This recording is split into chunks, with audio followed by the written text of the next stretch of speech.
Video کو like کر کے آگے شیئر ضرور کر دینا۔ اس کا چہرہ اتنا خوبصورت ہوگا کہ اس کی چہرے کی ملاحت چاند اور سورج کو شرما دے گی۔ اس کی آنکھیں بڑی بڑی اور خوبصورت ہوگی، اور اس کی آنکھوں کا حال یہ ہوگا کہ اس کے سفید دیدوں پر سرخ ڈورے ہوں گے، یعنی اس کی آنکھیں گلابی گلابی ہوگی، اس کی اونچی بینی ہوگی۔ اس کے حسن کا عالم یہ ہوگا کہ جو دیکھے گا دیکھتا رہ جائے گا۔ اللہ اکبر۔ وہ بہت مسکرائے گا اور مسکرا کر لوگوں کو اپنا بنائے گا، لیکن اس میں یہ بھی بات تھی، وہ بہت مسکرائے گا اور مسکرا کر لوگوں کو قتل کرے گا۔ یہاں جوانوں کی توجہ چاہتا ہوں، پڑھے لکھے جوانوں کی توجہ چاہتا ہوں۔ ممبر پر میں علم میں اضافہ تو نہیں کروں گا، لیکن صرف دعا لینے کی نیت سے توجہ چاہتا ہوں کہ اگر صحیح تشریح کر رہا ہوں تو تائید کریں گے، غلط کہہ رہا ہوں تو میری اصلاح کر دیں گے، کیونکہ میں طالب علم ہوں۔ کیا ہے توریت میں؟ وہ بہت مسکرائے گا، مسکرا کے لوگوں کو قتل کرے گا۔ کبھی کسی ایسے کو بھی دیکھا جو مسکرا کے قتل کرتا ہے؟ مسکرا کے کوئی قتل کرتا ہے؟ میرے بھائی، مسکرا کے تو آدمی تھپڑ بھی نہیں مارتا، مسکرا کے کوئی کسی کو کیا قتل کرے گا؟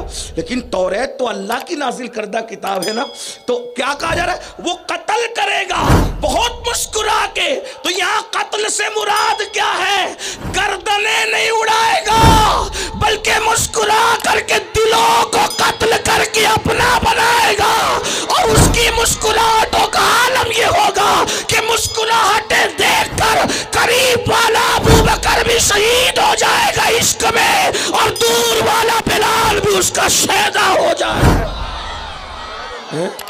جس کی تسکی سے روتے ہوئے ہنس پڑے، اس تبسم کی عادت پہ لاکھوں سے کعب یہی سب پڑھ رہے تھے۔ وہ بازاروں میں شور نہیں کرے گا، اور اس کے ساتھ جتنی جفا کی جائے گی وہ اتنا وفا کرے گا، اس کے ساتھ جتنی بد اخلاقی کی جائے گی وہ اتنے اخلاق سے پیش آئے گا۔ وہ نبی امی ہوگا، وہ نبی امی ہوگا، وہ نبی امی ہوگا۔ مطلب یہ نبی امی کا مطلب یہ کہ اللہ کے سوا انسانوں میں کوئی اس کا استاد نہیں ہوگا، وہ اللہ سے پڑھ کر آئے گا، اور قرآن اس کی سند یوں بیان کرے گا، الرحمن علم القرآن، رحمان نے قرآن سکھایا کس کو؟ اپنے محبوب کو۔ وعلمک ما لم تکن تعلم وکان فضل اللہ علیک عظیما۔ اے محبوب، ہم نے آپ کو وہ سب کچھ سکھا دیا جو آپ نہیں جانتے تھے۔ حضور کی صفات گویا کہ پڑھی جا رہی، ان کے کپڑے میلے نہیں ہوں گے، ان کے بدن پہ مکھی نہیں بیٹھے گی، قرض کی ان کی صفات۔ ایسے میں ان کا ابا آ گیا، آیا تو تختی چھین لی، اتنا مارا، تو یہ کیا پڑھ رہا ہے؟ کعب نے کہا جب توریت ہے تو پڑھنے کے لیے ہے نا، اب پتا چلا کہ تو چھپاتا کیوں ہے۔ اسی دن سے کعب کو طلب ہو گئی، وہ ہے کون؟ وہ ہے کون؟ وہ ہے کون؟ اور ڈھونڈتے ڈھونڈتے اتنی دیر ہو گئی کہ ملے بھی تو حضور ظاہری طور پہ نہیں۔ حضور کے وصال کے بعد کعب فاروق اعظم کے دور میں اسلام قبول کرتے، جیسے ہی ملے ملاقات ہوئی فاروق اعظم سے۔ کعب نے کہا عمر تم اپنے نبی کا حلیہ بیان کرو۔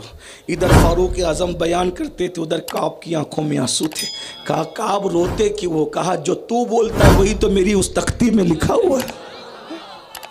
وہ کمال حسن حضور ہے کہ گمان نقص جہاں نہیں، یہی پھول خار سے دور ہے، یہی شمع ہے کہ دھواں نہیں، کروں تیرے نام پہ جاں فدا، نہ بس ایک جاں دو جہاں فدا، دو جہاں سے بھی نہیں جی بھلا، کروں کیا کروڑوں جہاں نہیں، فصحا عرب کے بڑے بڑے تیرے آگے یوں ہیں دبے لچے، کوئی جانے منہ میں زبان نہیں بلکہ جسم میں جان ہے۔ توریت کا، انجیل کا، زبور کا، صحیفوں کا عالم کعب احبار۔ اب سمجھ گئے ان کے ایمان لانے کا واقعہ؟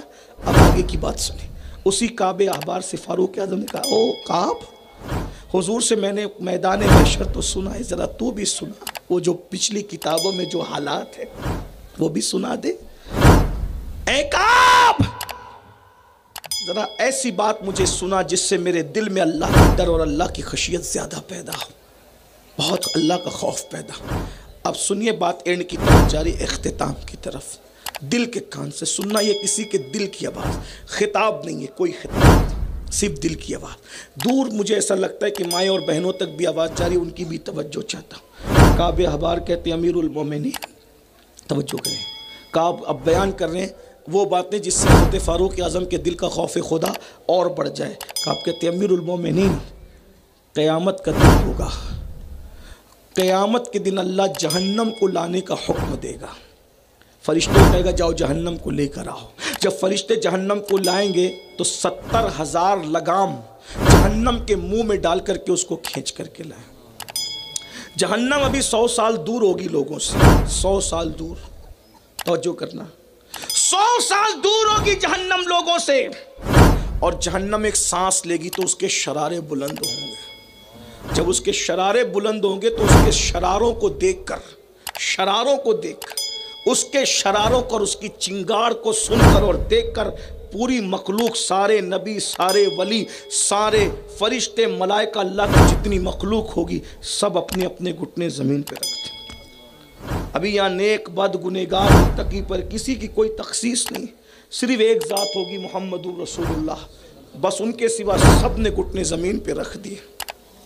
کہتے ہیں فاروق اعظم وہ پڑھے، کہتے ہیں امیر المومنین جب دوسری سانس جہنم لے گی اور چنگاڑ کی آواز آئے گی تو لوگوں کے سینے سے دل نکل کر اڑ کر، دل اڑنے کی مثال اور محاورہ سنا ہے؟ لوگ کہتے ہیں نا میرا دل اڑ گیا، میرا دل اڑا جا رہا ہے۔ خود اعلیٰ حضرت نے بھی اس پہ مثل پر، محاورے پر شعر لکھا ہے، دل ابس خوف سے پتہ سا اڑا جاتا ہے، پلہ ہلکا سہی بھاری ہے بھروسہ تیرا۔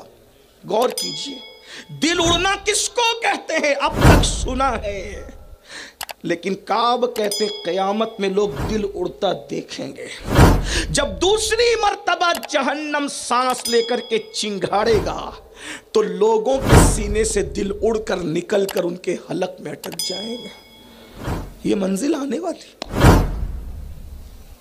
بستروں پہ لیٹ کر زنا کی فلمیں دیکھنے والوں، اس دن کیا بنے گا جب دل سینے کی سے نکل کر حلقوں میں اٹکے؟ کیا کیا بھر رکھا ہے موبائل میں؟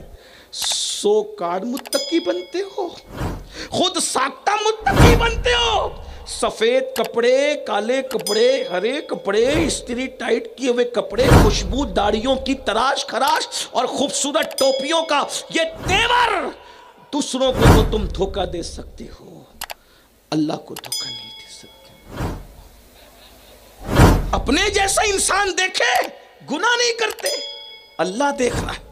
موبائل کے اندر پاپ کی گندگی، یہ موبائل ہے جسے تم نے جوے کا اڈا بنا رکھا، اسی موبائل سے جوا کھیلتے ہو نا۔